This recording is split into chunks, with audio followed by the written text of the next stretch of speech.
যারা রাখতে জানে না তারা হচ্ছে পাগল, আর যারা রাখতে জানে কিন্তু রাগ করে না তারা মহান বা মহৎ। অন্যভাবে যদি বলি যে আমাদের আঞ্চলিক ভাষায় একটা কথা আছে যে ভিজেও 12 আটি শুকনাও 12 আটি, মানে আপনি তাকে যদি ভিজাইও 12 আটি দেন সেটা তো ভারী হবে, সে 12 আটিই নিবে। আবার যদি শুকনা থাকে সেটা পাতলা হবে, ওজনে কম হবে, বাট সে 12 আটিই নিবে, সে 12 আটিই বোঝে। তার মানে সেও এক ধরনের পাগল। তো আজকে যে বইটি নিয়ে কথা বলবো সেটা হচ্ছে ডোপামিন ডিটক্স। এর লেখক হচ্ছে থিবাউস মিউরিস। এই যে বইটি মাত্র 50 পেজের একটি বই। তো তার আগে জেনে নিই যে ডোপামিন জিনিসটা কি। ডোপামিন হচ্ছে এক ধরনের উন্মত্ততা, উত্তেজনা, যেটা আমি শুরুতেই বললাম। তো যার মধ্যে উত্তেজনা নেই তার মধ্যে ডোপামিনটা নাই। তার মানে এই উত্তেজনা ধরেন আপনাকে রাখতে জানতে হবে, আপনাকে বুঝতে হবে যে ভিজে 12 আটি আর শুকনো 12 আটি দুইটা এক জিনিস না। এই যে বোঝার ক্ষমতা, এই উত্তেজনা, এটা প্রত্যেকটা মানুষেরই দরকার। যদি এটা না থাকে তাহলে সেটা কিন্তু একটা রোগ, এটাকে পার্কিনসন রোগ বা এই ধরনের একটা রোগে বলা হচ্ছে। তার মানে আপনাকে ডোপামিন থাকতে হবে। কিন্তু এই উত্তেজনা, এটাকে যদি আপনি কন্ট্রোল না করতে পারেন তখন কিন্তু আপনার স্বাভাবিক দৈনন্দিন জীবনযাত্রা ব্যাহত হবে, আপনি যা করতে চাচ্ছেন সেটা করতে পারবেন না। সেজন্য এই ডোপামিনকে কন্ট্রোল রাখতে হবে, নিয়ন্ত্রণে রাখতে হবে, যেটাকে বলা হচ্ছে ডিটক্স। অর্থাৎ টক্স মানে কি আমরা বুঝি যে একটা ক্ষতিকারক জিনিস, ডিটক্স মানে ক্ষতিকারক জিনিস একটা প্রতিষেধক তৈরি করা, মানে ওটাকে সরাই ফেলা। আপনার জীবন থেকে কোনো ক্ষতি করতে পারবে এমন কিছু, এমন উত্তেজনা, এমন উন্মত্ততা আপনি রাখতে পারবেন না। তো সেটাই মেনলি এই বইয়ের মূল প্রতিপাদ্য বিষয়, যে ডোপামিন ডিটক্স মানে আপনার যে উত্তেজনা, যে এটাকে কন্ট্রোলে রেখে আপনার কাজে এগিয়ে যাওয়া। তো এই ব্যাপারে বইটি লেখা মাত্র 50 পেজে, বিভিন্ন জায়গায় উনি লিখছে, এবং 2022 সালে বইটি উনি প্রকাশ করে অক্টোবর মাসে, এবং এই বইটি কিন্তু বেস্ট সেলার। এটি কোনো উপন্যাস না, এটা ধরেন জ্ঞানের কথা, জ্ঞান গর্ভ সারমর্ম, এবং এটা প্র্যাকটিস করার একটা বিষয়। আপনি এটা যদি 24 ঘন্টা 48 ঘন্টা এভাবে ধরে 30 দিন একটা প্র্যাকটিস করতে পারেন, এবং আপনার যদি সত্যি এরকম কোনো ক্ষতিকারক কোনো কিছু থেকে থাকে তো সেটা আপনি বের করে দিতে পারবেন। তো এখন এই বইয়ের মজার যে জিনিসটা আমার কাছে লাগছে, যে আসলে আমরা কিন্তু এর মধ্য দিয়ে আছি, এই ডোপামিনটা কিন্তু আমাদের সবার মধ্যেই আছে, কিন্তু আমরা ধরতে পারিনি। বিশেষ করে আমি পারিনি। আমি যখন বইটা পড়া শুরু করলাম তখন বইয়ে যা বলা হচ্ছে আমি তো দেখলাম যে আসলেই তো তাই, আমিও তো সেটাই করছি। ধরেন সকালবেলা ঘুম থেকে উঠলাম, প্রথম কাজটা কি, ফোনটা তো মাথার কাছেই থাকে, সেটা নিয়ে প্রথমে ফেসবুক ঢুকলাম, ইউটিউবে ঢুকলাম, শর্ট ভিডিওগুলো দেখা শুরু করলাম, রিলস দেখা শুরু করলাম, টিকটক দেখা শুরু করলাম। এখন তো আসলে খুব বেশি ভিডিও দেখার, বড় ভিডিও দেখতে ইচ্ছা করে না। তো ওরাও জানে এটা, যে ছোটো ছোটো ভিডিও দেখে, বাট ছোটো ছোটো ভিডিও কয়টা, আমি ছোটো মনে করছি একটা দেখছি, 10 সেকেন্ডে একটা বা 15 সেকেন্ডে একটা টিকটক দেখলাম। এভাবে তো আমি 10টা দেখছি, 15টা দেখছি, 20টা দেখছি। তো আলটিমেটলি আমার ওটাই হয়ে যাচ্ছে, এবং এভাবে দেখতেই থাকছি। তো আমাদের কাছে ঘুম থেকে ওঠার কথা 8টায়, আমি উঠছি 8:30, এরকম হচ্ছে। আবার যখন আমি ঘুমাতে যাচ্ছি, তো ঘুমাতে যাওয়ার আগে মনে হচ্ছে একটু রিল্যাক্স থাকি, একটু মানে টিকটক দেখি। তো এই যে দেখা শুরু করলাম 1টা 2টা 3টা, আমি ঘুমাতে যাবো বিছানায় 11টায়, তো সে কোনো দিন হচ্ছে 11:30, কোনো দিন 12টায়, কোনো দিন বা 12:30। তার মানে নিজের রুটিন লাইফে কোনো কন্ট্রোল থাকছে না। তো এখন সেটাকে কন্ট্রোল কীভাবে করা যায় সেটাই ওনারা বোঝাচ্ছেন, যে আপনি একটা কর্ম পদক্ষেপ থাকবে আপনার প্রত্যেক দিনের সকালের শুরুতে। আপনি আজকে কী কী করতে চাচ্ছেন, আপনি আপনার নেচার অনুযায়ী, আপনি যদি স্টুডেন্ট হন তাহলে কী করবেন, চাকরিজীবী হলে কী করবেন, লেখক হলে কী করবেন, সেভাবে একটা আপনার মতো করে লিখে ফেলেন। লেখাটাকে এখানে খুব গুরুত্ব দেওয়া হয়েছে, যে লিখে ফেলেন যে আপনি এই করবেন, এই সেই লেখা অনুযায়ী আপনি মিলাবেন যে আমি এই করছি, ওই করছি, এভাবে চলছি। এখন ঠিক আছে, আপনি মোবাইল দেখতেই পারেন, টিকটক দেখতেই পারেন, বা ফেসবুক দেখতেই পারেন, কিন্তু যখন কোনো কিছুর প্রতি আপনি বেশি আসক্ত হয়ে যাচ্ছেন, একটা ভিডিওর পর আরেকটা, তারপর আরেকটা, এই দেখতে যে মনে করছেন যে আপনি নিজেকে কন্ট্রোল হারাই ফেলছেন, তখন আপনি কি বলবেন, মুরব্বি মুরব্বি, এভাবে নিজেকে কন্ট্রোল করবেন যে আমার তো বইয়ে এই লেখা, সো আমি এগুলোই করতে হবে। এটা হচ্ছে আপনার ডোপামিন ডিটক্সের কাজ। এখানে বেশ কিছু চমৎকার উদাহরণ দেওয়া হচ্ছে, যেমন স্টিভ জবসের কথা বলা হচ্ছে, যিনি অ্যাপেলের প্রধান নির্বাহী কর্মকর্তা। উনি যে টেকনোলজি ব্যবসা করে করে lakh lakh billion billion million million টাকা কামাচ্ছে, অথচ উনি ওনার সন্তানদেরকে বলে গেছেন তোমরা মোবাইল, ট্যাব এগুলো ইউজ করতে পারবে না। যদি ভালোই হতো উনি তো ব্যবহার করতে দিতেন। পাশাপাশি যেটা বলা হচ্ছে যে আমাদের দীর্ঘমেয়াদী পরিকল্পনার দিকে সবসময় খেয়াল রাখতে হবে, নাহলে এই ডোপামিন, এই উত্তেজনা আমাদের এই ছোট ছোট 10 মিনিট 15 মিনিটের ভিডিও দেখায়, ফেসবুক, ইমেল, টিকটক চালানো, এগুলোর প্রতি উন্মত্ততা, উত্তেজনা তৈরি করে আমাদের নিজেদের কন্ট্রোলটা নিয়ে নেবে, নিয়ে নিজে যেটা করবে যে আমাদের দীর্ঘমেয়াদী পরিকল্পনা থেকে আমরা বিস্তৃত হব।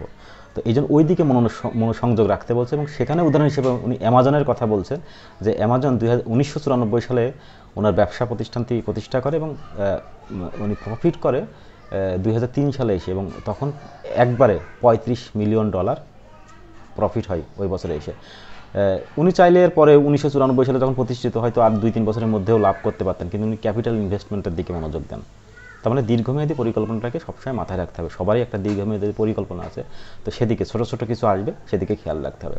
তো এখানে আরও একটা জিনিস যে আপনি তাহলে কী করবেন, যখন মনে করছেন যে এই যে বইয়ের কথা শুনে আপনি ফেসবুক চালানোটা কমাই দিলেন, টিকটক দেখাটা বন্ধ করে দিলেন, বা ছোটো ছোটো জিনিসগুলোর দিকে, তো এখানে কিন্তু আরেকটা মজার জিনিস আছে, প্রকৃতি শূন্যতা পছন্দ করে না। আপনি যখন ওই যে ঘুমানোর আগে যে ফেসবুক চালানোটা বন্ধ করলেন বা ঘুম থেকে উঠে যেটা বন্ধ করলেন, ওই সময় কিন্তু ওই শূন্যতা পছন্দ করেন, ওই সময় আপনাকে অন্য একটা কিছু করতে হবে, আপনি ভালো একটা কিছু করেন। এ ব্যাপারে আমার একটা বাস্তব উদাহরণ আমি দিচ্ছি যে কিছুদিন আগে যে এই যে বৈষম্য বিরোধী ছাত্র আন্দোলন হলো, তখন তো ইন্টারনেট বন্ধ হয়ে গেল, অফিস ছুটি দিয়ে দিল, তো আমি তখন বাসায়, আমার তো এই যে ডোপামিনের মধ্যে যে আমরা সবাই আছি, আমিও ছিলাম, বুঝতে পারিনি। আমার কাজ ছিল ঘুম থেকে উঠেই ফেসবুকটা ঘাঁটা, এই ইউটিউবটা নেওয়া, রিলস দেখা, শর্টসগুলো দেখা, আবার ঘুমানোর আগে এরকম কোনো দিন ওই 11টার সময় যাচ্ছি টিকটক দেখতে দেখতে বা ফেসবুক চালাতে চালাতে, কোনো দিন 11:30 বাজছে, কোনো 12টা, কোনো 12:30 বেজে যাচ্ছে। আমি কিন্তু কোনো মুভি দেখছি না, এত টাইম নিয়ে একটা মুভি দেখবো না, কিন্তু তার থেকে বেশি টাইম আমি এগুলো পিছনে ব্যয় করছি। যখন ইন্টারনেট বন্ধ হয়ে গেল তখন তো পাগলের মতো, এবং ছুটির প্রথম দিন যখন বাসায় থাকলাম, তখন আমার বিহেভ দেখে বাসার লোকজনই খুব মানে তারা পাগল হয়ে গেল যে আমি তো তাদের অত্যাচার করে মেরে ফেলতেছি, মানে আমার নিজেরও খারাপ লাগছে, বাসায় যে থাকার অভ্যাস নেই। তখন আমি নিজেই চিন্তা করলাম, না এইভাবে তো হয় না, মানে তাদেরকেও তো আমি পাগল বানাই ফেলছি, নিজেও পাগল হয়ে যাচ্ছি, বাট এভাবে তখন তো অনির্দিষ্টকালের একটা ব্যাপার ছিল, কয়দিন থাকতে হবে সেটাও তো জানি না। তখন আমি ওই যে প্রকৃতি শূন্যতা পছন্দ করে না, ইন্টারনেট নেই, কী করব, তখন আমি বই পড়া শুরু করলাম।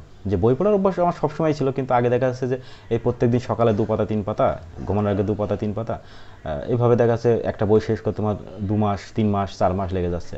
আর তখন আমি ওই 2 দিনের মধ্যে, ওই 2 দিন বলতেন না, ওই কয়েকদিনের মধ্যে আমি মানে 3-4টা বই শেষ করছি।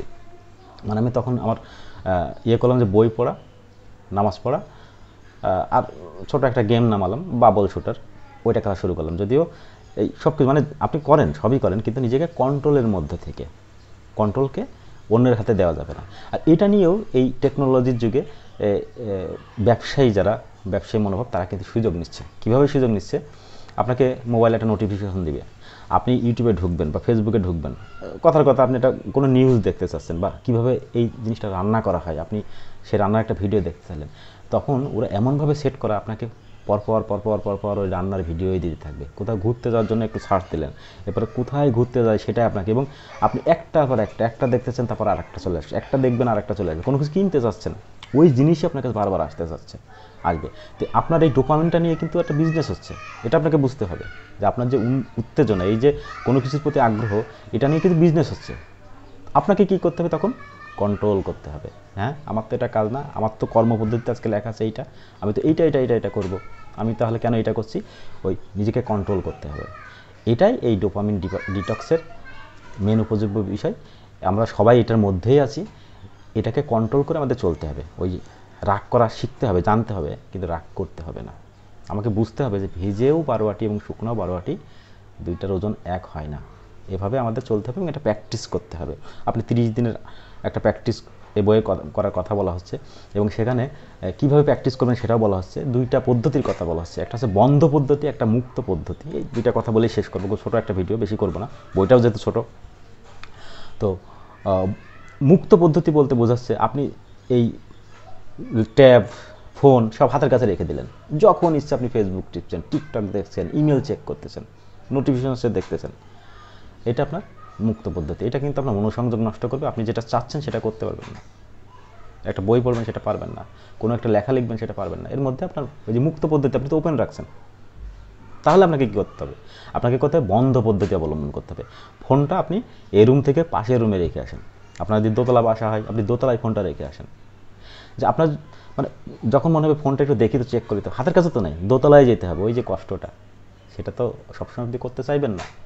তার মানে বন্ধ পদ্ধতি, আপনার উত্তেজনাকে বন্ধ করে দিলেন, আপনি চাইলে ওটা তখন আর যাচ্ছেন না। তার মানে নিজের কাজে তখন মনোসংযোগ করতে পারবেন। আর সবসময় দিনের শুরুতে দিনটাকে চমৎকারভাবে শুরু করতে হবে, সেটা বলা হচ্ছে।